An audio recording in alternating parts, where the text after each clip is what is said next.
had that, but I didn't really have it, on my wall, and I did because it wasn't anything that was really that much of an important factor to me ministry-wise. And when I found out that I could get past those doors quickly, I went ahead and finished and got fully degreed, and we're making some real headway in trying to connect the prevention, which is the body of Christ. That's all there is, isn't there? There is nothing else. Nobody else has it. Now, there are people giving seminars, Dave, all over this country about this sign means this symbol means.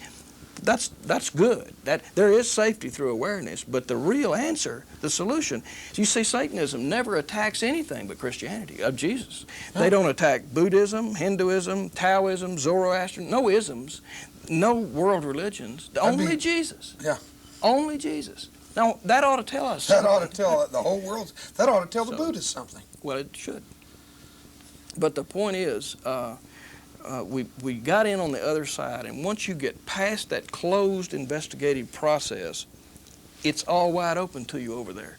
I mean, they give you anything. They won't help. They're seeking, but they can't get.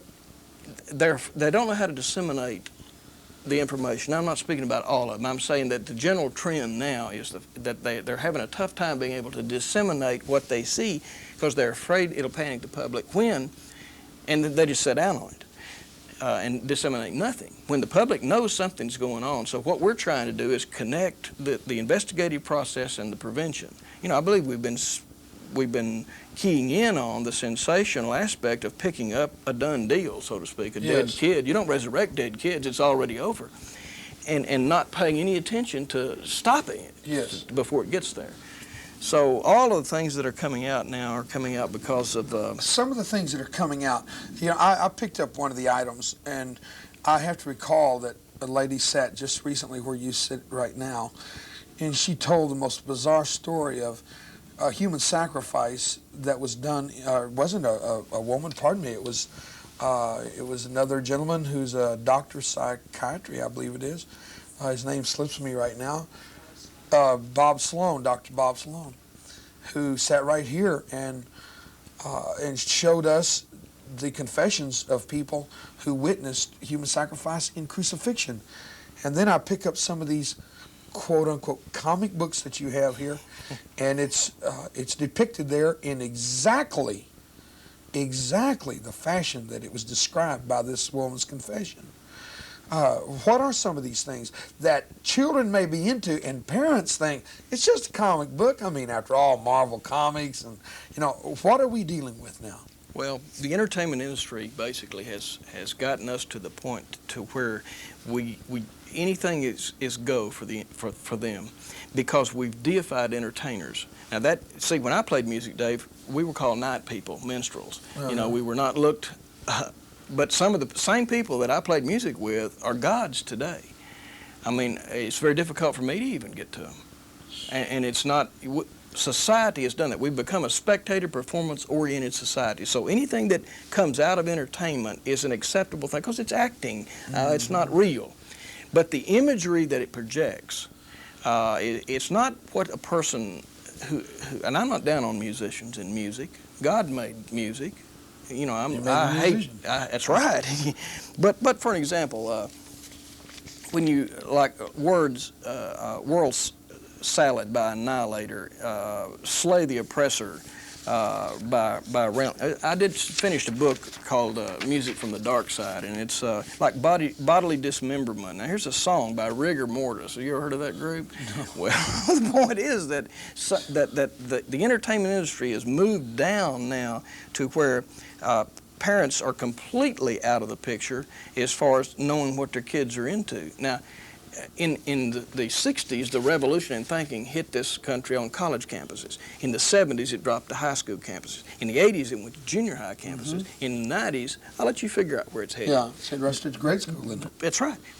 And those are the kids that'll look you right in the eye because they can't, but they're adolescents and they can't think through these heavy things, which makes the images makes them all the more vulnerable. But like with 5 easy slices, you're in 6 lovely pieces. Bodily dismemberment is passion and increases. Now there's some things in here I wouldn't read over the air, but this is the problem is this is coming out.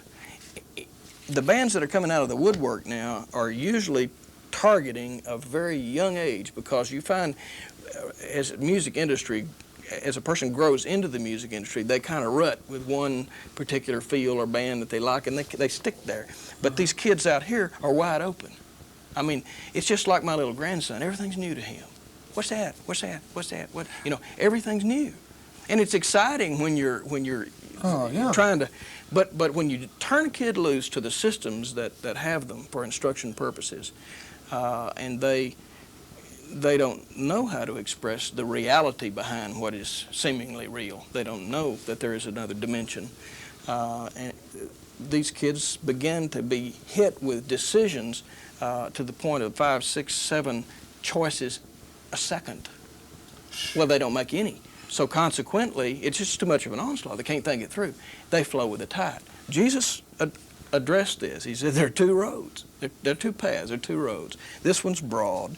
And anytime a kid says everybody's doing it, well, I'll let you figure out which road that is. Narrow is the way that leads to me, and few there are upon it. So you have to look down at the end of the road of the progression.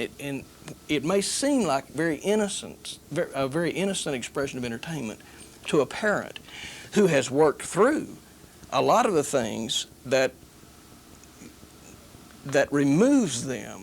It's a number the devil's done on our head, okay? It's because of the progression of his plot, his conspiracy. But it removes the parent. They think, well, they grew out of it, I grew through it.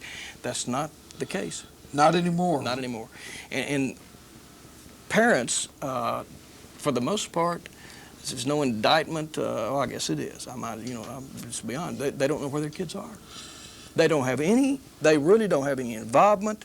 They've got their own. I've got suicide notes. In fact, I have them, I don't have them with me here, but I have suicide notes.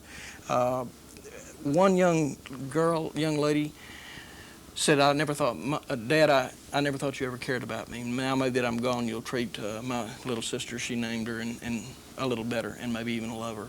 Well, the dad was devastated, Dave, because he loved these girls. And when you get into a situation like that, I've never seen any grief like that in all my 47 years of living. Oh, I guess not. I've never seen anything like that. It's just, there's no way to pull that person. It's hard, difficult. Without Jesus, it's just absolutely impossible for somebody to pull up, and even with him, without knowing him and knowing the reality of the power and the authority and the relationship with him that's within you, they can't pull up. The dad had the kid in church all the time. She was a typical kid that was just, no one would ever have dreamed. She just took her dad's gun, blew her head off in the back seat of the car. And she said, P.S. on the bottom of this note, I've got over 200 of these notes, I just had to recall this one. She said, there's a stereo on the tape, punch play and listen closer to the words. That's exactly how she said it. And the group simply said, there's no God. We don't believe in God. We don't believe in heaven. We don't believe in hell. There's no saints, no sinners, and no devil as well. No pearly gates, no thorny crown. You're always letting us humans down. The wars you bring, the babes you drown. Well, this kid was 13 years old. And she used a catalog at the beginning of this note of words that a 13-year-old wouldn't normally be thinking of. And they're directly connected. So I had to tell the parents in trying to help them work through this, all of the things that she said, she bought a lie. And all the things that she said, sir, are really in this song. This is her suicide note, not necessarily this. But she's no longer with us. And the problem is those parents will, till the day they draw their last breath, they'll never be able to figure out because they can't ask her. You don't resurrect dead kids. When it's over, it's all right. Pastors tell me all the time when we do a thing on suicide, we don't have that problem here. You know what I'm saying? What are you? I've come to the point where I started being real nice at first, and I am still now. I don't mean that I'm ugly with it, but I'm pointed with it. Well, you have to. What are you going to do, sir? Wait till you have it? Yeah, wait till you drag them out of your back band hall here. And we went to school the other day, and a kid had committed suicide in the band hall, and the principal of that school said, you know, Dave, I never would have admitted that we had a problem And right here, you're saying the same thing. Pastors are saying this. We were in a church the other day. Pastor said, well, we don't really talk about Satan here or the rock music. He said, our kids don't listen to it. And I had a man with me, Steve Radke. He was with me that Sunday morning. Steve finished his song. He went back and sat down in the congregation. And he brought to me, he'd gone back and he's just out of the clear, picked up a songbook out of the back of the pew in front of him, opened it up, a piece of paper fell out.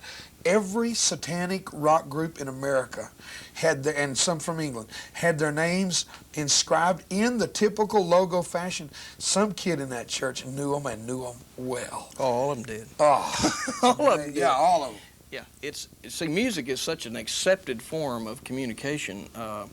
But songs, when I was playing music, and how we got on this issue, I don't know. But when you stop and consider that Lucifer in creation is intrinsically to Brett's pipes and vials, right, and precious gems.